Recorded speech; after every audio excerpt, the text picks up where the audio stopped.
नमस्कार, আমি অ্যাস্ট্রোসেদীপ। आज आलोचना 2025 সালের মে মাসের বৃশ্চিক রাশি জাতক জাতিকাদের মাসিক রাশিফল নিয়ে। কেমন যাবে 2025 সালের বৃশ্চিক রাশি জাতক জাতিকাদের। প্রথমেই জানবো 2025 সালের মে মাস এমন একটা বিশেষ মাস যে মাসে তিনটে বড় গ্রহ তাদের রাশি পরিবর্তন করতে চলেছে। দেবগুরু বৃহস্পতি 15ই মে তার রাশি পরিবর্তন করে দীর্ঘ 1 বছর পরে বৃষ রাশির থেকে মিথুন রাশিতে যেমন প্রবেশ করতে চলেছেন, তেমনই দীর্ঘ 12 বছর পরে দেবগুরু বৃহস্পতি মিথুন রাশিতে অধিষ্ঠিত হতে চলেছেন। রাহু কেতুর রাশি পরিবর্তন যেহেতু একসাথে হয়, দীর্ঘ 1.5 বছর পরে রাহু তার রাশি পরিবর্তন করে মীন রাশির থেকে কুম্ভ রাশিতে যেমন প্রবেশ করতে চলেছেন, তেমনই দীর্ঘ 18 বছর পরে রাহু কুম্ভ রাশিতে অধিষ্ঠিত হতে চলেছেন। কেতু দীর্ঘ 1.5 বছর পরে কন্যা রাশির থেকে সিংহ রাশিতে যেমন প্রবেশ করতে চলেছেন 18ই মে, তেমনই দীর্ঘ 18 বছর পরে কেতু সিংহ রাশিতে অধিষ্ঠিত হতে চলেছেন। সুতরাং এই তিনটে যে বড় গ্রহ তাদের রাশি পরিবর্তন করতে চলেছে, তার ফলে বৃশ্চিক রাশি জাতক জাতিকাদের মধ্যে কি পরিবর্তন হবে, কি পরিবর্তন আসতে চলেছে, কোন কোন ক্ষেত্রে শুভ, কোন কোন ক্ষেত্রে অশুভ, তাদের স্বাস্থ্য কেমন থাকবে, বিদ্যা সংক্রান্ত বিষয়ের সাথে যারা যুক্ত রয়েছে তাদেরই বা সময়টা কেমন, অর্থনৈতিক অবস্থা, চাকরিজীবীদের কর্মক্ষেত্র, ব্যবসায়ীদের ব্যবসা ক্ষেত্র এবং দাম্পত্য জীবনযাপনের সাথে যারা যুক্ত রয়েছেন, অর্থাৎ সার্বিকভাবে বৃশ্চিক রাশির জাতক জাতিকাদের 2025 সালের মে মাসের কোন কোন ক্ষেত্রে পরিবর্তন আসতে চলেছে, কোন ক্ষেত্রে পজিটিভ, কোন ক্ষেত্রে নেগেটিভ ফল তাদের প্রাপ্তি হবে। তবে মূল আলোচনায় যাওয়ার আগে আরেকটা বিষয় আমাদের জানতে হবে। এই যে রাশিগত ফলাফল, এই যে আলোচনা, এটা বিশেষত বর্তমান সময়ে গ্রহদের অবস্থানের পরিপ্রেক্ষিতে।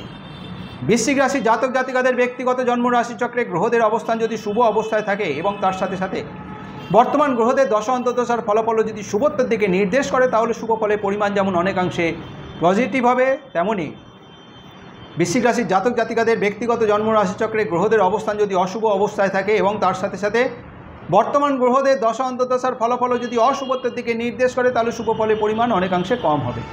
সুতরাং বর্তমান সময়ে গ্রহদের অবস্থানের পরিপ্রেক্ষিতে যে রাশিগত ফলাফল, যে আলোচনা, তার সাথে বৃশ্চিক রাশির জাতক জাতিকাদের ব্যক্তিগত জন্ম রাশিচক্রে গ্রহদের অবস্থান এবং বর্তমান গ্রহদের দশা অন্তর্দশার ফলের মধ্যে একটা বৈষম্য, একটা তারতম্য হতেই পারে। রাশি অধিপতি মঙ্গল ভাগ্য রাশিতে, পঞ্চম ভাবে বুধ শুক্র শনি রাহুর অবস্থান, ষষ্ঠে রবি, সপ্তমে বৃহস্পতি এবং একাদশ ভাবে কেতুর অবস্থান। এই হচ্ছে বর্তমান সময়ে গ্রহদের অবস্থান। রাশি অধিপতি মঙ্গল নবম ভাবে অবস্থিত এবং পঞ্চম ভাবের অধিপতি দেবগুরু বৃহস্পতি মাসের প্রথম ভাগে সপ্তম রাশিতে অবস্থিত হয়ে রাশিতে দৃষ্টি, এবং রবি মাসের দ্বিতীয় ভাগে সপ্তম ভাবে অবস্থিত হয়ে রাশিতে দৃষ্টি দেওয়ার ফলে স্বাস্থ্য সংক্রান্ত বিষয়ে বৃশ্চিক রাশির জাতক জাতিকাদের বেশ শুভত্বের নির্দেশ থাকলেও, যেহেতু পঞ্চম রাশিতে রাহু এবং শনির অবস্থান, মাঝে মধ্যেই কিন্তু খাদ্য খাবারের প্রতি বিশেষভাবে সচেতন থাকতে হচ্ছে। খাদ্য খাবারের জন্য মাঝে মধ্যে কিন্তু পেটের কোনো সমস্যা দেখা দেওয়ার একটা প্রবণতা থাকলেও সার্বিকভাবে কিন্তু বৃশ্চিক রাশির জাতক জাতিকাদের শারীরিক সুস্থতারই নির্দেশ করছে। যে সমস্ত জাতক জাতিকারা বিদ্যা শিক্ষার সাথে যুক্ত রয়েছে, বিদ্যা সংক্রান্ত বিষয় যেহেতু পঞ্চম ভাব থেকে বিচার করা হয়, পঞ্চম ভাবের অধিপতি দেবগুরু বৃহস্পতি সপ্তম রাশিতে এবং পঞ্চম ভাবে রাহু শনি বুধ শুক্রের অবস্থান মাসের প্রথম ভাগে বিদ্যার দিকটা বেশ শুভত্বের নির্দেশ করছে, কারণ দেবগুরু বৃহস্পতি পঞ্চম ভাবের অধিপতি হয়ে সপ্তম রাশিতে অবস্থিত থাকবে।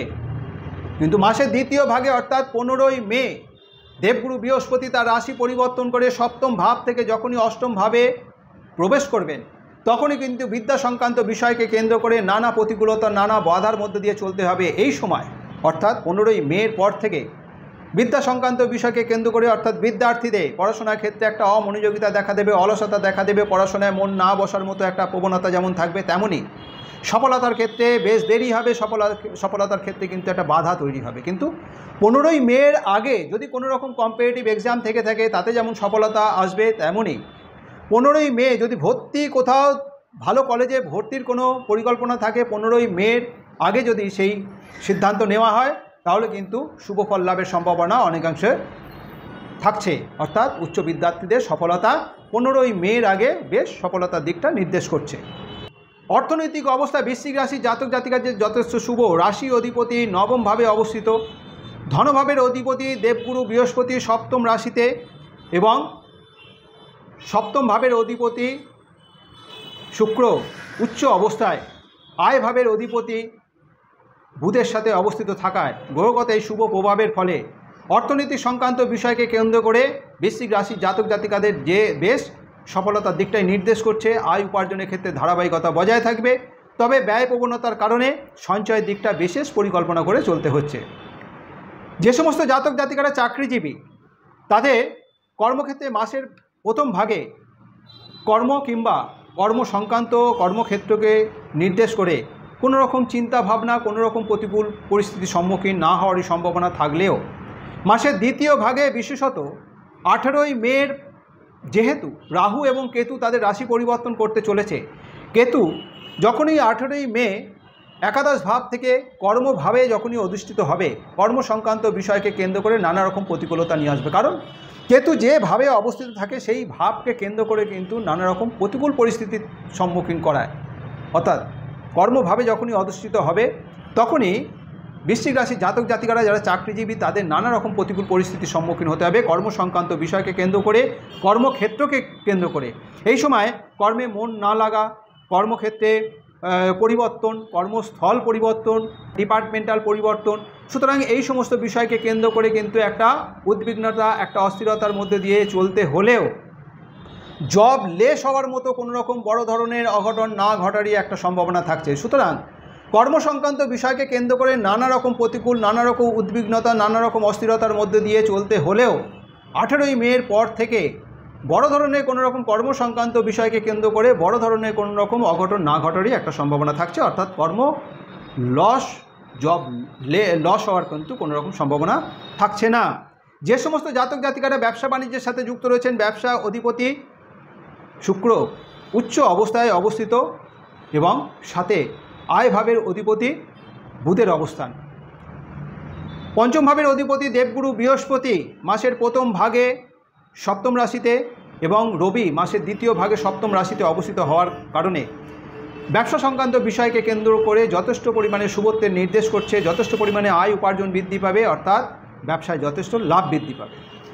যে সমস্ত জাতক জাতিকারা রিলেশনের সাথে যুক্ত রয়েছেন, রিলেশন যেহেতু পঞ্চম ভাব থেকে বিচার করা হয়, গত 1.5 বছর ধরে বিভিন্ন রকম প্রতিকূলতার মধ্যে দিয়ে চলতে হচ্ছে বৃশ্চিক রাশির জাতক জাতিকাদের। কারণ পঞ্চম রাশিতে রাহু শনির যে অবস্থান, সেই অবস্থানের পরিপ্রেক্ষিতে নানা রকম প্রতিকূলতার মধ্যে দিয়ে চলতে হচ্ছে। এই সময় রিলেশনকে কেন্দ্র করে 18ই মে যখনই রাহু তার রাশি পরিবর্তন করে পঞ্চম ভাব থেকে চতুর্থ ভাবে অধিষ্ঠিত হবে, রিলেশনের ক্ষেত্রে কিন্তু একটা পজিটিভ দিক নির্দেশ করবে। কিন্তু 18ই মে পর্যন্ত রিলেশন সংক্রান্ত বিষয়কে কেন্দ্র করে নানা রকম নেগেটিভিটি এই সময় কিন্তু গ্রো করবে, অর্থাৎ দেখা দেবে। এই সময় অনেক ক্ষেত্রে মনে হয়েছিল কিংবা এই সময় মনেও হবে যে এই রিলেশনটা হয়তো আমার জন্য ঠিক নয়, এরকম কিন্তু বৃশ্চিক রাশির জাতক জাতিকারা যারা রিলেশনের সাথে যুক্ত রয়েছেন তাদের কিন্তু এই প্রভাব মাঝে মধ্যে দেখা দেওয়ার একটা প্রবণতা থাকবে। তাছাড়াও 15ই মে পঞ্চম ভাবের অধিপতি দেবগুরু বৃহস্পতি সপ্তম রাশির থেকে যখন অষ্টম ভাবে প্রবেশ করবে এবং রাহু শনির যে অবস্থান, বিশেষত শনি পঞ্চম ভাবে অবস্থিত থাকার ফলে ইন্টারকাস্টের কোনো রকম সম্পর্কে জড়িয়ে যাওয়ার একটা প্রবণতা যেমন থাকছে, এই সম্পর্ক বিষয়কে কেন্দ্র করেও কিন্তু একটা কোশ্চেন মার্ক থাকবে, অর্থাৎ একটা উদ্বিগ্নতা, একটা অস্থিরতা দেখা দিতে পারে সম্পর্ককে কেন্দ্র করে।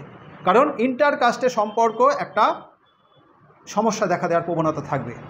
যে সমস্ত জাতক জাতিকারা বৃশ্চিক রাশি যারা এখনও পর্যন্ত কোনো রকম রিলেশনের সাথে যুক্ত হননি তাদেরও কিন্তু কোনো রকম ইন্টারকাস্টে রিলেশন যুক্ত হওয়ার একটা সম্ভাবনা থাকছে। অর্থাৎ নিজে কাস্টের তুলনায় তুলনামূলক কম, অর্থাৎ নিচু কাস্টের কোনো রকম ছেলে কিংবা মেয়ের সাথে রিলেশন তৈরি হওয়ার কিন্তু একটা প্রবণতা থাকবে।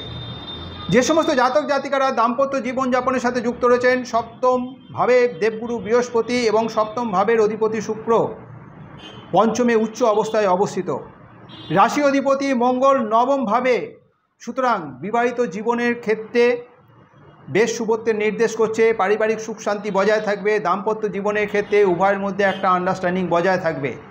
লাইফ পার্টনারের চিন্তা ভাবনার মধ্যে একটা আমূল পরিবর্তন এই সময় লক্ষ্য করা যাবে। লাইফ পার্টনার যদি কোনো রকম চাকরি, ব্যবসা অথবা কোনো প্রফেশনের সাথে যুক্ত থাকেন তাদের এই সমস্ত বিষয়কে কেন্দ্র করে অর্থাৎ কর্ম সংক্রান্ত বিষয়কে কেন্দ্র করে ভালো শুভ পরিবর্তন কিন্তু আশা করা যায়।